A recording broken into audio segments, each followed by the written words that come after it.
ओम गं गणपतये नमः। ओम गं गणपतये नमः। ओम नमः शिवाय। ओम नमः शिवाय। ओम नमः पार्वतीपतये। हर हर महादेव। श्री रामेश्वर नामक ज्योतिर्लिंग के आविर्भाव और महात्म्य का वर्णन। सूत जी कहते हैं कि ऋषियों, अब मैं यहाँ बता रहा हूँ कि रामेश्वर नामक ज्योतिर्लिंग पहले किस प्रकार प्रकट हुआ। इस प्रसंग को तुम आदरपूर्वक सुनो। भगवान विष्णु के रामावतार में जब रावण सीता जी को हर कर लंका में ले गया, तब सुग्रीव के साथ 18 पद्म वानर सेना लेकर श्री राम समुद्र तट पर आए। वहां वे विचार करने लगे कि कैसे हम इस समुद्र को पार करेंगे और किस प्रकार रावण को जीतेंगे।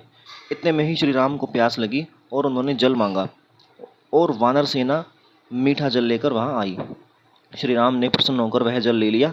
तब तक उन्हें स्मरण हो आया कि मैंने अपने स्वामी भगवान श्री शंकर जी का दर्शन तो किया ही नहीं, फिर इस जल को कैसे ग्रहण कर सकता हूँ। ऐसा कहकर उन्होंने उस जल को नहीं पिया। जल रख देने के पश्चात रघुनंदन ने पार्थिव पूजन किया और आवाहन आदि 16 उपचारों को प्रस्तुत करके विधि पूर्वक बड़े प्रेम से शंकर जी की अर्चना की। प्रणाम और दिव्य स्तोत्रों द्वारा यत्न पूर्वक शंकर जी को संतुष्ट करके श्री राम ने भक्ति भाव से उनसे प्रार्थना की। श्री राम बोले कि उत्तम व्रत का पालन करने वाले मेरे स्वामी देव महेश्वर, आपको मेरी सहायता करनी चाहिए। आपके सहयोग के बिना मेरे कार्य की सिद्धि अत्यंत कठिन है। रावण भी आपका ही भक्त है, वह सबके लिए सर्वथा दुर्जय है, परंतु आपके दिए हुए वरदान से वह सदा दर्प में भरा रहता है।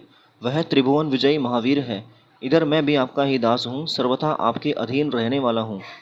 सदाशिव, यह विचार कर आपको मेरे प्रति पक्षपात करना चाहिए।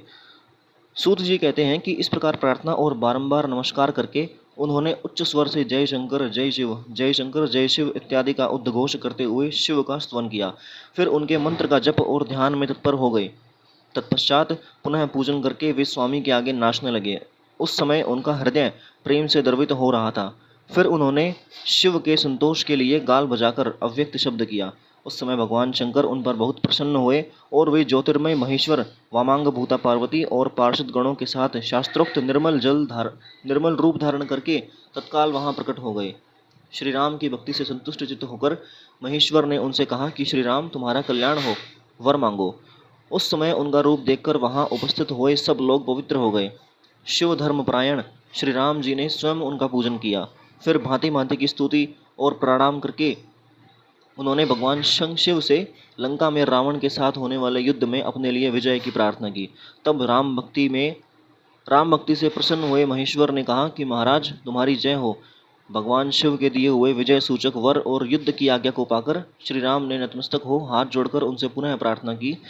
श्री राम बोले कि स्वामी शंकर, मेरे स्वामी महादेव, यदि आप मुझ पर से संतुष्ट हैं तो जगत के लोगों को पवित्र करने और दूसरों की भलाई करने के लिए सदा यहाँ निवास करें।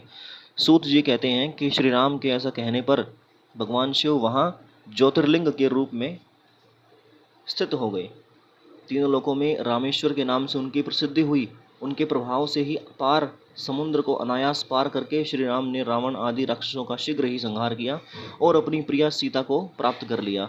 तब से इस भूतल पर रामेश्वर की अद्भुत महिमा का प्रसार हुआ।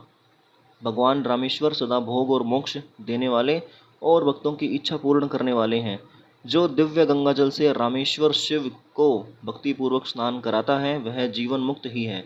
इस संसार में देव दुर्लभ समस्त भोगों का उपभोग करके अंत में उत्तम ज्ञान पाकर वह निश्चय ही कैवल्य मोक्ष को प्राप्त कर लेता है।